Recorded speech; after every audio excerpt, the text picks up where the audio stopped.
Student, मैं हूँ वासिफ और आज के इस एस्टिमेशन की क्लास में हम चूँकि आपको पता है कि आपका जो पेपर किस तरह का ऑब्जेक्टिव टाइप का होने वाला है, तो कुछ इम्पोर्टेंट जो ऑब्जेक्ट टाइप क्वेश्चन जो बन सकते हैं मैं आपके लिए लेके आया हूँ और इनको हम जो अब तक हमने डिस्कस किया है तो उसी में से,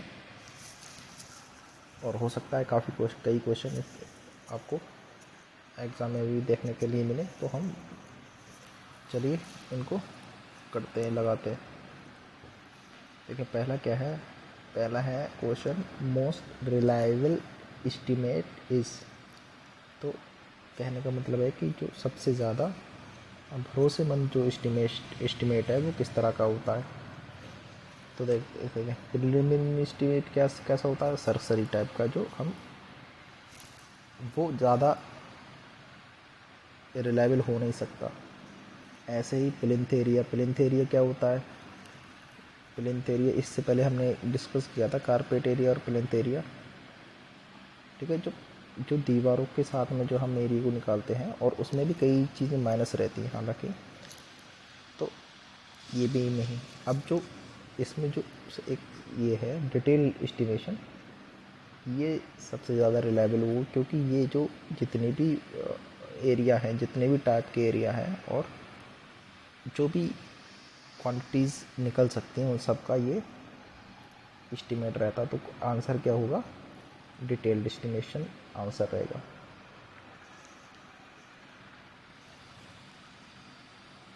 और इसी तरह से आप दूसरा क्वेश्चन देखिए। दूसरा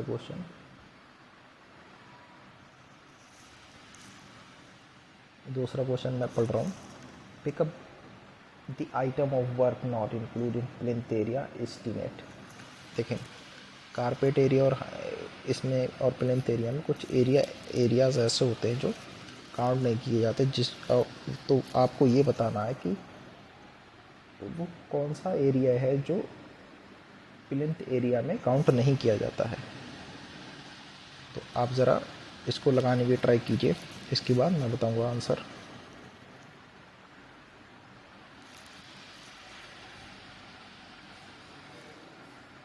देखें तो जो बाहर का जो कोर्ट यार्ड का एरिया होता है तो वो प्लिंथ एरिया में काउंट नहीं किया जाएगा। हाँ ठीक है गाइस, तो आंसर क्या हो जाएगा इसका, ई वाला आंसर हो जाएगा, कोर्ट यार्ड एरिया।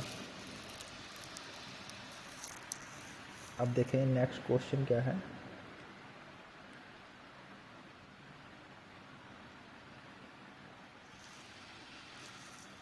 देखें due to change in price level a revised estimate is prepared if the sanction estimate exceed. कहने का मतलब है कि अगर पैसों में जो चेंज होता है, ठीक है, तो जो रिवाइज एस्टीमेट कब बनाया जाएगा, जब उसका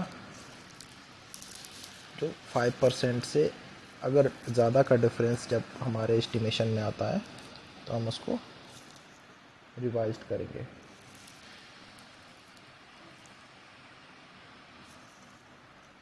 ठीक है, अब देखते हैं नेक्स्ट क्वेश्चन क्या है।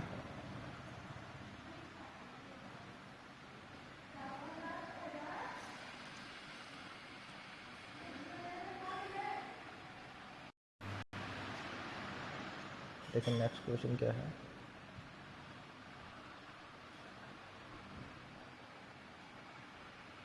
नेक्स्ट क्वेश्चन है कि main factor to be considered while preparing a detailed estimate is, कि कौन कौन से वो फैक्टर हैं जो डिटेल एस्टिमेशन को तैयार करते समय हमें ध्यान में रखने चाहिए। तो देखें पहला क्या है, क्वांटिटी ऑफ द मटेरियल, ये भी सही है। अवेलेबिलिटी ऑफ द मटेरियल, ये भी ठीक है, क्योंकि जो चीज़ हमारे पास अवेलेबल होगी उसकी और कि कहाँ पे कैरी करने में या फिर उसको जो ट्रांसपोर्टेशन का जो खर्चा आएगा इसको भी ठीक है। ट्रांसपोर्टेशन ऑफ मटेरियल ये भी सही है। Location of the site and local labour charges ये भी सही है। तो देखें आंसर क्या हो जाएगा, चारों सही है तो आंसर हो जाएगा ऑल दी एबव। ठीक है गाइस, अब नेक्स्ट क्वेश्चन आप पढ़िए। नेक्स्ट क्वेश्चन क्या है? नेक्स्ट क्वेश्चन है pick up the correct statement from the following.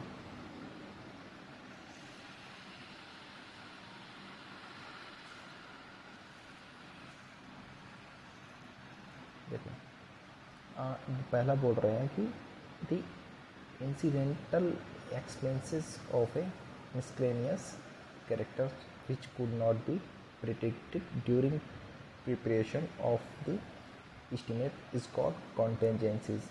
ठीक है, बिल्कुल ये क्या होते हैं जो जब एस्टिमेट करते टाइम वो खर्चे जोड़े नहीं आते, ये जब खर्चे एक्चुअली ऐसे हम बोलते हैं फुटकर वे को भी कॉन्टेंजेंसीज कह सकते हैं। तो ये वाला तो ठीक है। अब नेक्स्ट क्या है? Additional supervising staff engaged at work site is called work charge establishment. बिल्कुल सही है।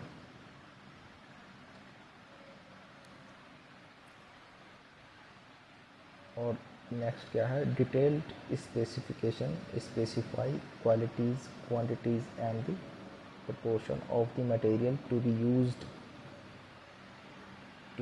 for a particular item।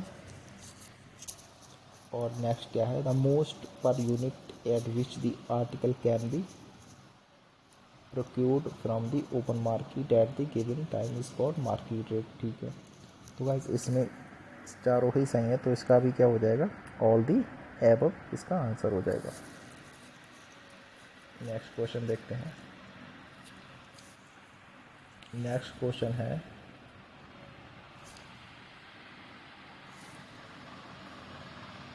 Next question क्या है? For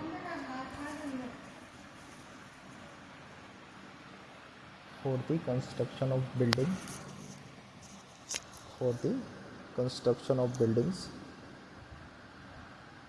the sub heads of estimates are earthwork, concrete work, earthwork,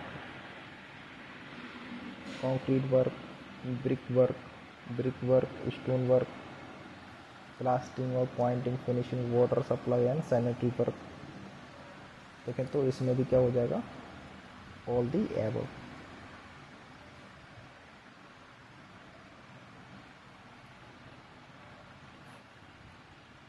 जो नेक्स्ट क्वेश्चन है उसको आप पढ़िए, देखते हैं क्या है। Pick up the incorrect statement from the following.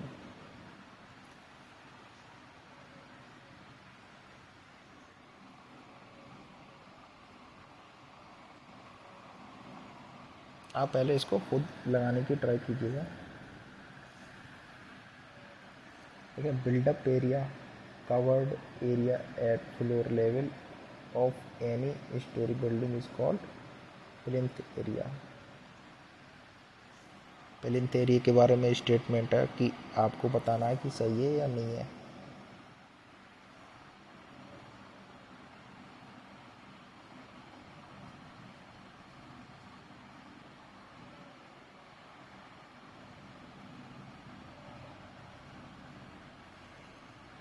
तो इसका आंसर क्या है? इसका आंसर है डी, नन ऑफ दीज। इसी तरह से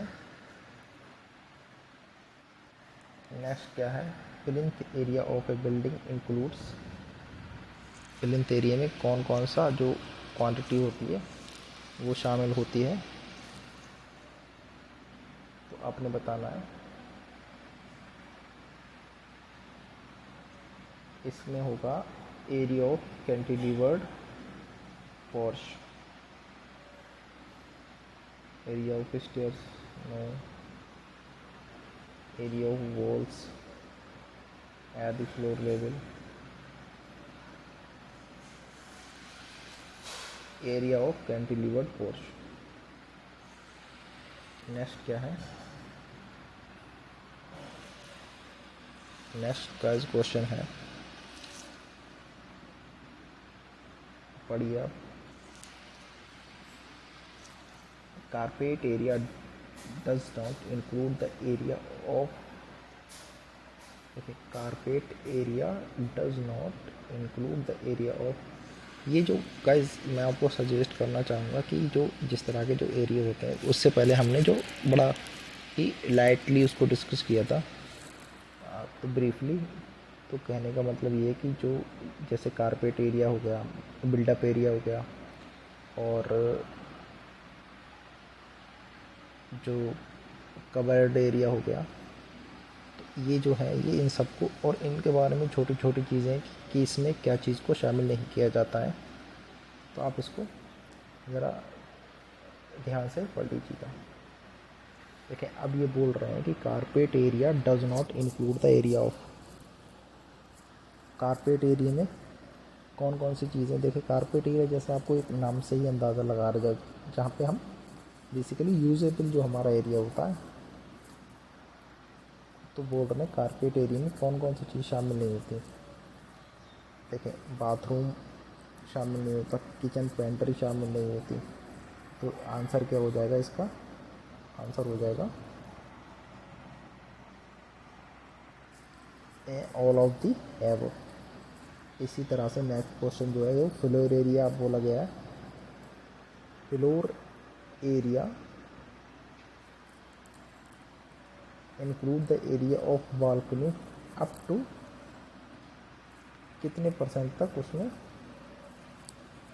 बालकनी का एरिया काउंट किया जाता है, तो इसका आंसर है, आंसर इसका है सी, 50% उसका बालकनी का एरिया लिया जाएगा इसमें।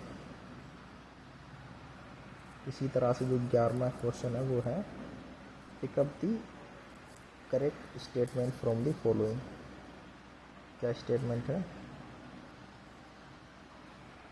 आप इसको पढ़िएगा और लगाने की ट्राई कीजिए।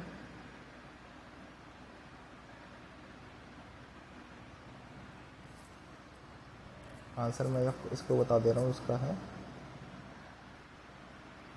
ऑल ऑफ दी एबव, सारे ही जो स्टेटमेंट है वो करेक्ट है। 12वां देखते हैं,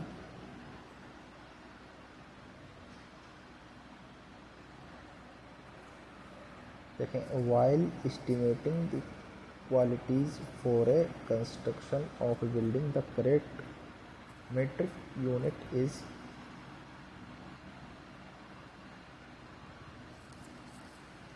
बताना है आपको कौन सी करेक्ट यूनिट होगी, लीटर फॉर कैपेसिटी, ये इसका आंसर है।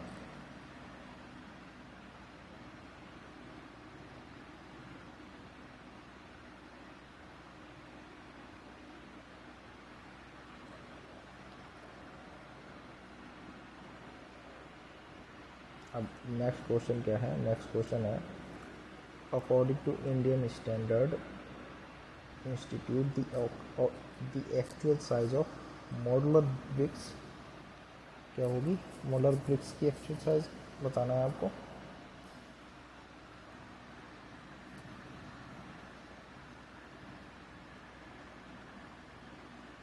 देखिए बगैर मोटार की कितनी होती है, 99 और 9, और ये जो वाला जो है वो मोटार के साथ का होता है, विदाउट मोटार, तो आंसर क्या होगा इसका, सी वाला। अब इसी तरह से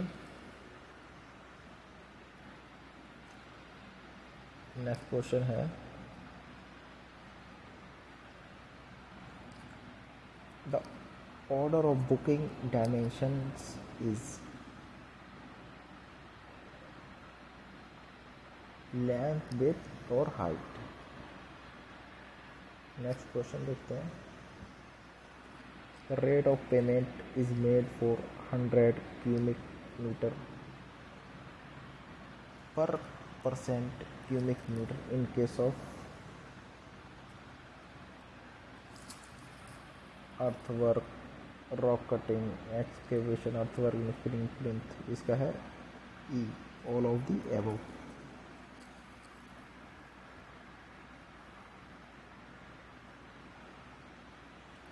नेक्स्ट क्वेश्चन देखते हैं क्या है।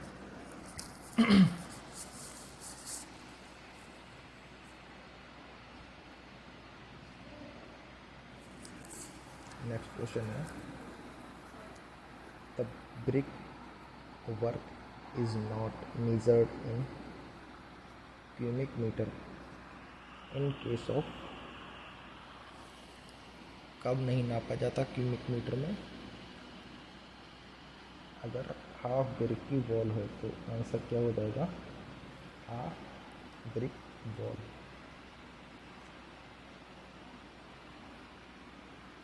The brick work is measured in square,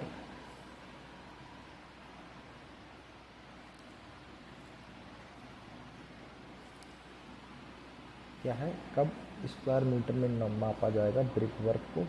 Honey comb brick work. Honey comb क्या होता है गाइस? हनी कॉम्ब कह सकते हैं आप इसको, जिस तरह से उस पर छोटे छोटे जो गड्ढे वगैरह जो रह जाते हैं, brick flat soling, half brick wall और दी पार्टीशन। तो इसका आंसर क्या है? All of the arrow. Next question है the measurement is made in square metre in case of, question पढ़िए और लगाने की ट्राई कीजिए।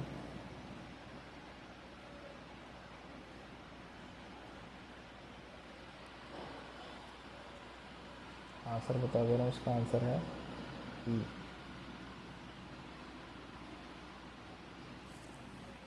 नेक्स्ट क्वेश्चन है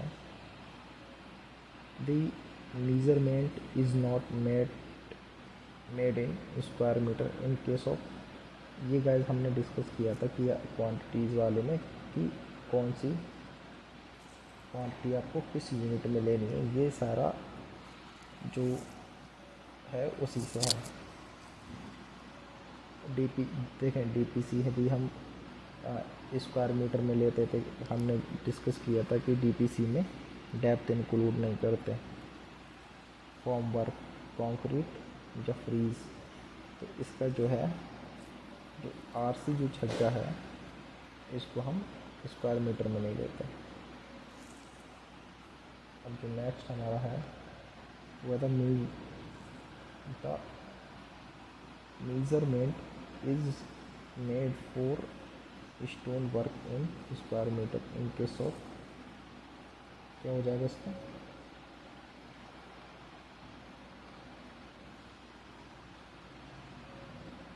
इसका आंसर है आंसर नंबर ई, ए और डी।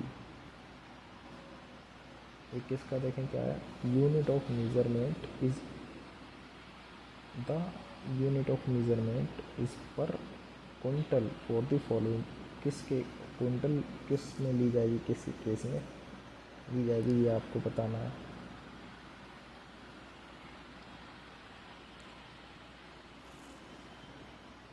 ये ली जाएगी आरसीसी के केस में एमएस और रेनफोर्स वगैरह देखा होगा तो आपने, जो भी स्टील वगैरह लाई जाती है वो क्विंटल के हिसाब से। The area is measured correct to the nearest,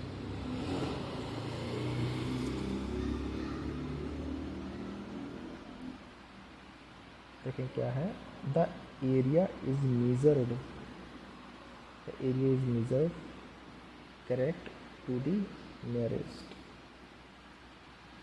ये क्या मतलब है इसका? 0.01 स्क्वायर मीटर, 0.02 स्क्वायर मीटर, कैसा पता लगेगा? The area is measured to the nearest. तो गाइस इसका क्या मतलब है? अभी तो इसको हम देखेंगे, अगले मैं बता दूंगा, नेक्स्ट क्लास में आपको डिस्कस कर दूंगा इसको। The volume is measured correctly,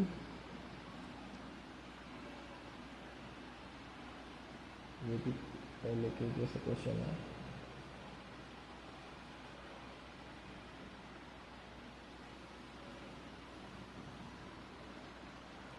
वैसे इनका जो आंसर है ये वाला, जो सबसे लो क्वांटिटी और है क्या एक्चुअली, ये इसको हम देख लेंगे।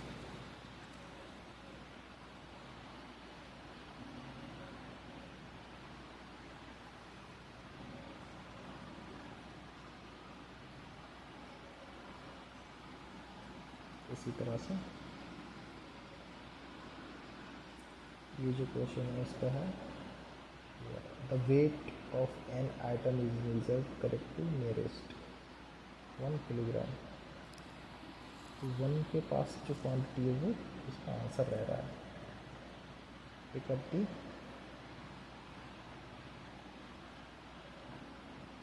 The correct statement from the following. Bricks are paid for 1000, cement is paid for 50 kilogram पर बैग। आपको करेक्ट स्टेटमेंट इसमें से सेलेक्ट करना है। देखें ये सारे, पहला है कि जो ईंटें हैं वो 1000 के हिसाब से ली जाती हैं, ठीक है, और जो सीमेंट है वो पर बैग के हिसाब से लिया जाता है, और जो लाइम है कुंटल के हिसाब से, और जो मोटार आता है हमारा ब्रिक एग्रीगेट्स, उसको कीमत के हिसाब से। तो इसका क्या हो जाएगा, इसके चारों ही सही हो जाएंगे। 26 में आप पढ़िए और ट्राई कीजिए।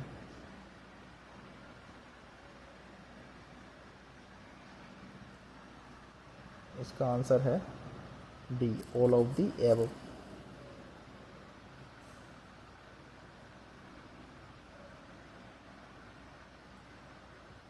इसी तरह से pickup the correct statement regarding centre line method. Centre line method के बारे में आपको किस तरह से डायमेंशन सेलेक्ट करना है, आपको देखना है। तो इसका भी आंसर है आंसर नंबर डी। अब देखें जो नेक्स्ट है कि सेंटर लाइन मेथड किस तरह के स्पेशली अपनाया गया है। सर्कुलर बिल्डिंग, हेक्सागोनल, और तो ये जो जितने भी शेप हैं इनके लिए अडॉप्ट किया जा सकता है।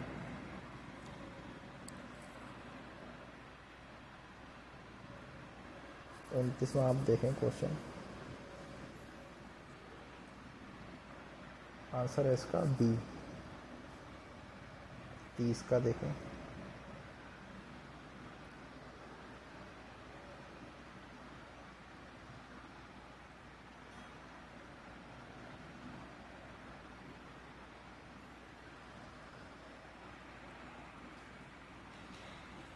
इसका आंसर होगा B, all of the above. ठीक है गाइस, तो 30 क्वेश्चन आज हमने लगाया। जो बाकी के जो क्वेश्चन है वो हम अगली क्लास में इंशाल्लाह ट्राई करेंगे।